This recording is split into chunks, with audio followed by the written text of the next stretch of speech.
Welcome back to The Real Story with Jeanne Ives. And yes, I'm wearing the same outfit I had in the previous podcast because I'm doing 2 podcasts in one day. It's nice to get your work consolidated and it just makes things easier. So yeah, if you notice that, that is the truth. But you know what? I'm very fortunate that I have another special guest in studio with me today. In studio, I have Mary Kate Zander. She is the executive director for the Illinois Right to Life.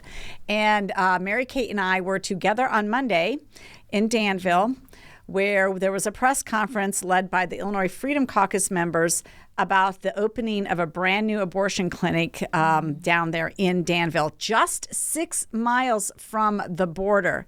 Before we get any further, though, I do want to tell you that I actually serve on the Illinois Right to Life Action Board. And so we kind of advise Mary Kate and the others about what we're going to do, and that's their C4.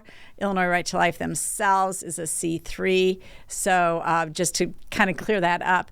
So let's talk first, because there's a number of issues to talk about when we talk about abortion in the state of Illinois. And let's get started first with Danville. It comes on the heels of a number of other abortion clinics, and I don't even want to call them clinics, abortion businesses opening up around the state of Illinois. This started when Rauner signed taxpayer funding of abortion.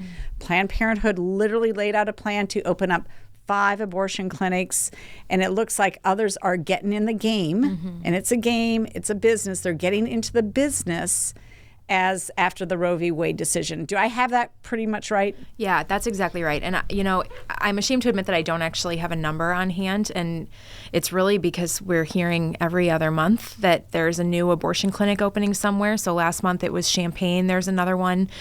This month, obviously, you know, Danville is going to be opening in the next few weeks.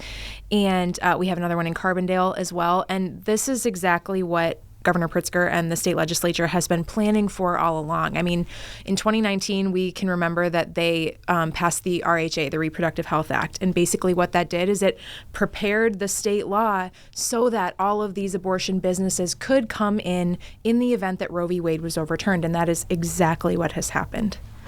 You know, they had an inclination that there was probably going to be a court decision in the next few years on Roe v. Wade. There's no doubt about it. There were a number of challenges that were getting lifted up to the court. Many of them rejected. Finally, with the Dobbs decision that came out of Mississippi, the court decided to take it up. So I think you're right. I think the Democrats were looking forward, and that's why you had the RHA, the quote-unquote Reproductive Health Act, put into place in 2019. It's a very important point. So they were setting us up to be the abortion capital of the Midwest, and that's what we got. That's pretty much what we got. And, you know, it's pretty remarkable. The thing that I tell people all the time is, if you remember back in the 70s when they first started talking about why we needed legal abortion, it was because they were fearful of women, you know, being harmed from back alley abortions. But if you come to the state of Illinois to receive a legal abortion, that's exactly what you're getting. You're getting a back alley abortion. These are not licensed or inspected. You know, as of the lame duck session this last, you know, just a few months ago, they're no longer performed by physicians. I mean, I could go on and on down the list of all of the things that make abortion particularly dangerous in the state of Illinois. But, you know, as you said, it's a business opportunity. And so that's what Governor Pritzker is looking to do. He's expanding this industry in the state of Illinois, this abortion industry. And so, you know, we look back also to, and we did a commercial last year during the election just to raise some awareness about some of the decisions that particular candidates had made in this regard. And we played a clip from Hillary Clinton in this 30-second spot that basically has her saying, abortion should be safe, legal, and rare. And when I say rare, I mean rare. And that is not. No. They've come so far from that standard. They've come so far. And I think that they would even tell you that that's not the standard anymore, that as far as they're concerned, it's a no questions asked deal. A woman should be able to get an abortion, you know, in any scenario that she so pleases. And I mean, you know, again, another thing about Illinois that we talk about a lot is that technically we have elective abortions through 26 weeks or viability. But if you are a woman who's, you know, 28 or 30 weeks pregnant and you go to your healthcare provider and say, you know what, I'm not mentally capable, that's enough for it to be legal for him to perform, him or her to perform an abortion on her. So for all intents and purposes, we have elective abortion through birth here in Illinois. They just don't call it that. And again, it's not about being safe, legal, and rare. It's about being legal and, as many opportunities for the abortion provider to make that sale to the woman as is possible while she's pregnant. So, there's so much to talk about with this issue. Here's another point that I think is really important is that after Roe v. Wade, they were so, just upset about that decision. They couldn't get over themselves. They were stumbling all over themselves to invite people, women here for an abortion, to protect them, to even say, we'll pay for your transportation. I mean, Lori Lightfoot all but said, we're going to find funds for you. If you need an abortion, come on in. I mean, they've got to the point where they're setting up a Planned Parenthood mobile abortion vehicle that can go tour around the edges of the state and provide these services. I mean, like go into the mobile home, go in the mobile home, go in the semi-trailer truck and get your abortion. Yep. That's one point. One, they're making it way more accessible than is really needed. Two, the populace in the state of Illinois, this is not where they are. I mean, they don't. 72% at least have said that, we believe that parents have a right to know if their minor daughter is getting an abortion. Another, 2/3 of the people believe that abortion should be limited to the first trimester. That's in Illinois, and that's even among pro-choice Democrats. So how is it that they get away with this? I think they just don't care, quite frankly. I mean, that's the way that I see it. And, Jeanne, you would know more about the workings of the state legislature than I do. But I can say, like, a perfect example is, we're going to talk about Senate Bill 1909. And we're collecting witness slips right now for a hearing that is actually probably about to take place, like, in the next 30 minutes. Yes. And we have just eclipsed the number of witness slips that have been filed as, to support this bill. The number of witness slips that have been filed to oppose this bill, I think is in the 7,000 or 8,000s at this point. Maybe I might be stretching that a bit. Okay, because when I signed up, I think yesterday or so, it was like at 5,000 or some, and they had like maybe 1,000. So it's for sure 5 to 1, 6 to 1, 7 to 1. No questions asked. And it is the people don't want Senate Bill 1909. Let's talk to them. Yeah. Let's talk quickly on the podcast. So tell us about Senate Bill 1909, because now they've taken it from like, we just want anybody who wants to get an abortion to get an abortion. They're now with Senate Bill 1909, literally the way I read it,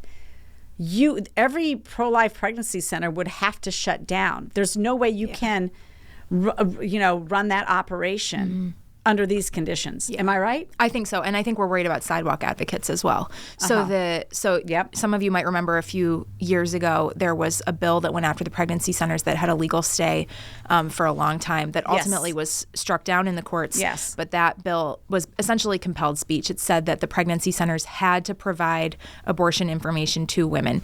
This is a very similar bill. It's just written in a different way. So basically this bill says if you don't share that information, you are you're being dishonest to women and you're manipulating them, is in so many words what this bill says. Yeah, they call it deceptive practices related to limited services pregnancy centers. Right.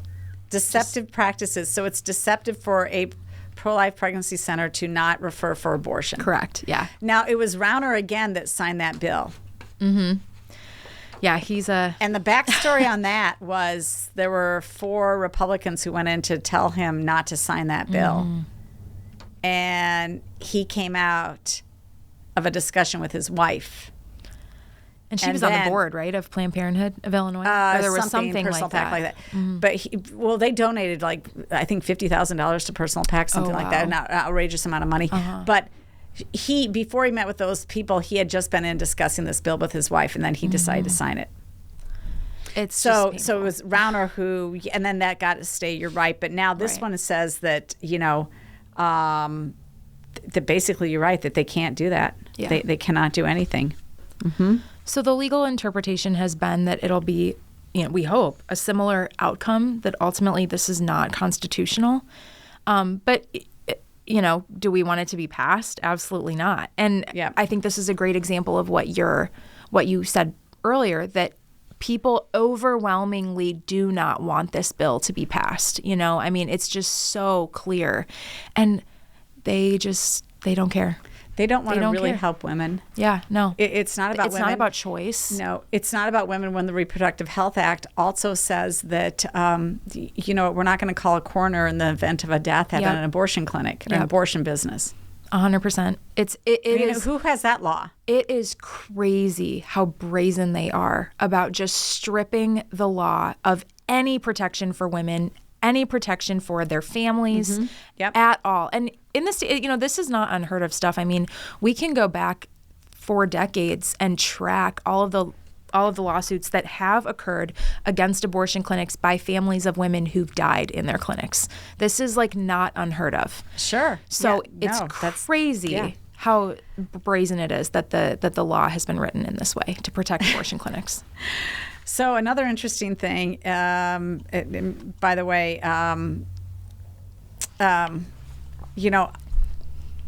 it couldn't get you just when you think it can't get worse, it gets worse, right? Mm-hmm. So J.B. Pritzker proudly proclaimed from his high horse. I'm reading from an article that we put out with Lori Higgins writing it. Proudly proclaimed from his high horse that March 10th, 2023 was Abortion Appreciation Day in honor of David Gunn, a doctor who is famous for two things: being murdered and betraying the Hippocratic Oath by killing human lives in utero. And this is the one person Governor Grizzly, she calls him, chooses to honor. Yep.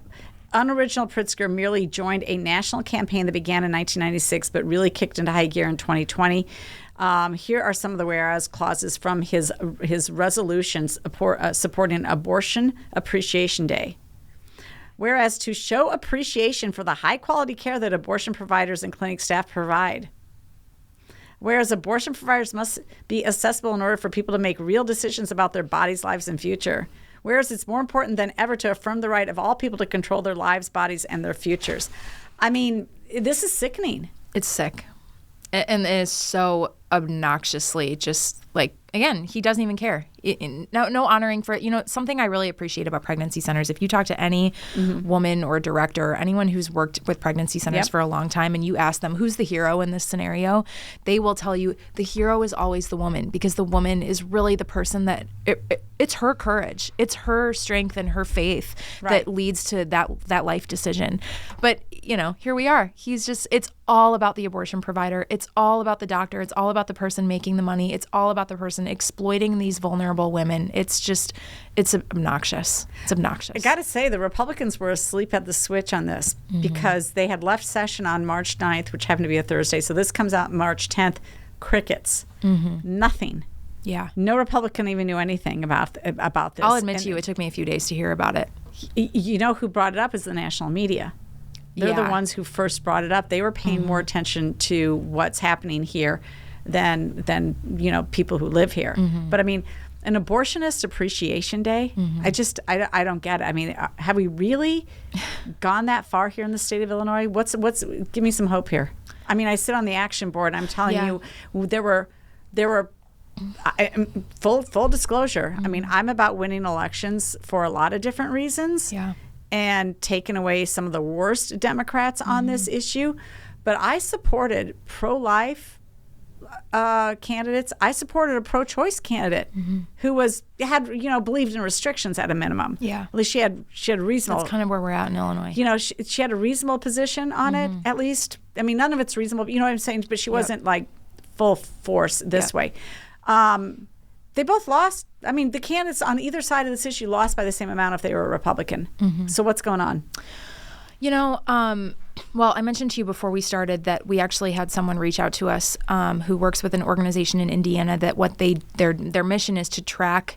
They FOIA request inspection reports in the state of Indiana for abortion clinics, for abortion providers. And, Illinois is an anomaly in that we don't inspect and license abortion clinics. Most other states do, especially states that have restrictions on abortion. Can we stop calling them a clinic? But go ahead. Yeah. You're right. It's a business. You're right. And so someone reached out to us and said, I heard that this abortion provider that you did this press conference on is opening this location in Danville, Illinois. They're based in Indianapolis. We have failed inspection reports documents that we can share with you. So we have those documents. I've not had a chance to go through them.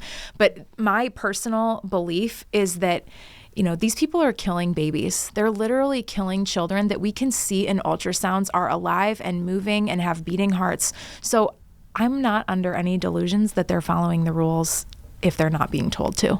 And in Illinois, they're not being told to follow the rules. Not one bit. So I think the benefit of having a lot of these clinics coming from states that are more restrictive is that we do have records that we can pull and that we can look at. There's a clinic in Ohio that I'd like to track down their records and find out what the history has been like for them.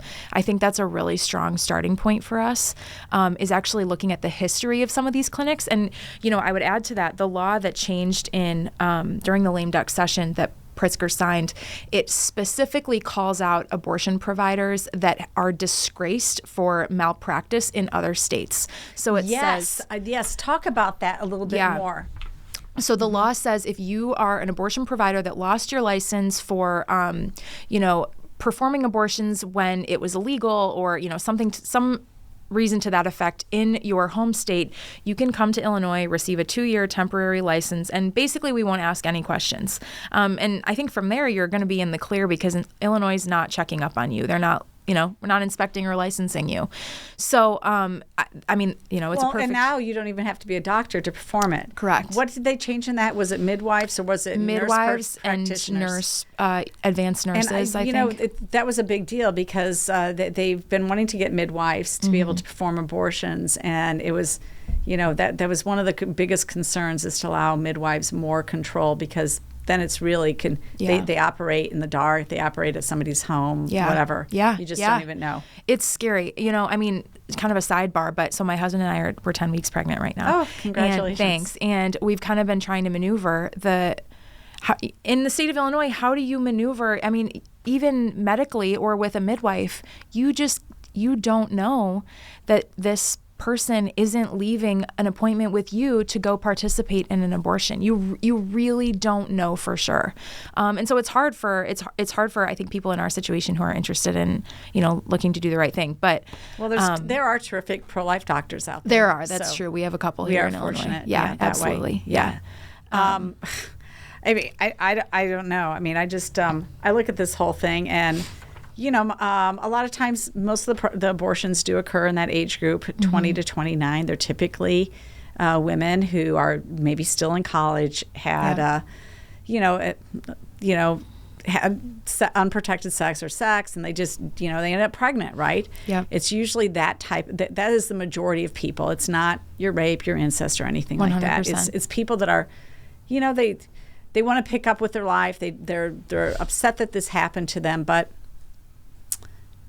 My niece found herself in this situation, and she's written about it, so I don't think she minds me saying it publicly. Her son, what a joy. What a joy that she kept her son. Yeah. He is a incredible kid. Incredible kid. And every time I think about that, I think about him, and I'm like, what, that he shouldn't live? Yep. He's going to be a really valuable contributor to America and to whatever community he lives in. He's super smart, just a kind-hearted kid, great kid. Yeah. Or through the pro-life conversations that we've had, we've all met people that have been the product of rape and have really terrific, fulfilling lives. Absolutely. It's still a life. Yeah. How do we get over that?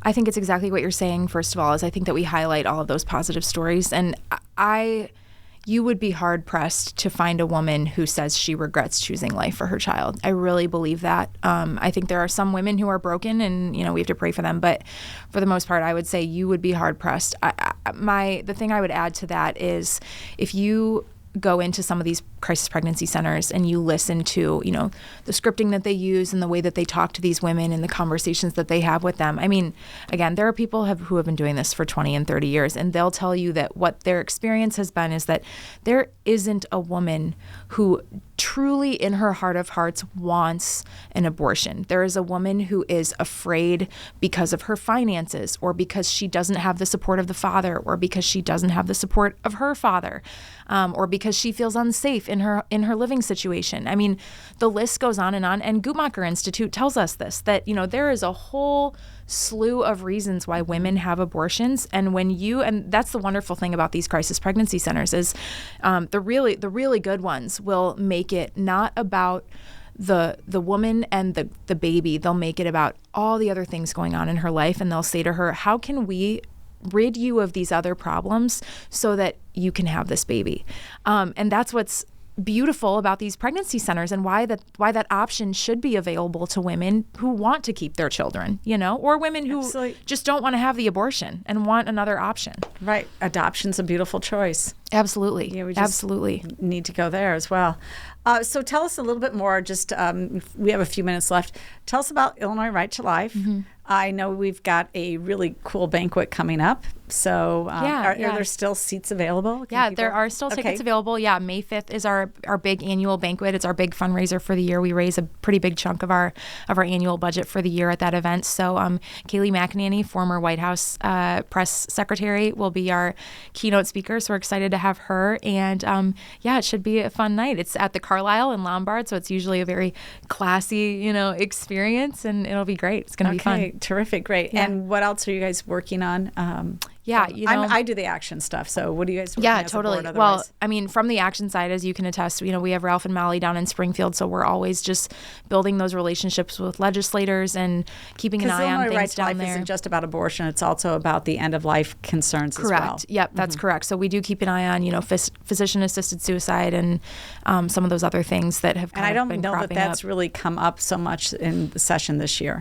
Not that I'm aware of. No. Yeah, I think it's been more about abortion, and it actually sounds like we might have some more abortion bills coming down the pipe. There's no doubt in my mind that the biggest that they know that they were successful in garnering some attention after the Roe v. Wade decision, and capitalizing on that, because they're always only capitalists. They always want to just make money off of somebody's misery, right? Yep. So they capitalized on the Roe v. Wade decision, and which was actually really good for our side. I mean, we've been fighting that battle for almost 50 years, and to have that success, it was awesome. They didn't see it that way. They saw it as a threat to their fiefdom, and they used it, and they were very effective at using it. At least in the state of Illinois, they were very effective. Even in Kansas, a little bit, they had some problems there.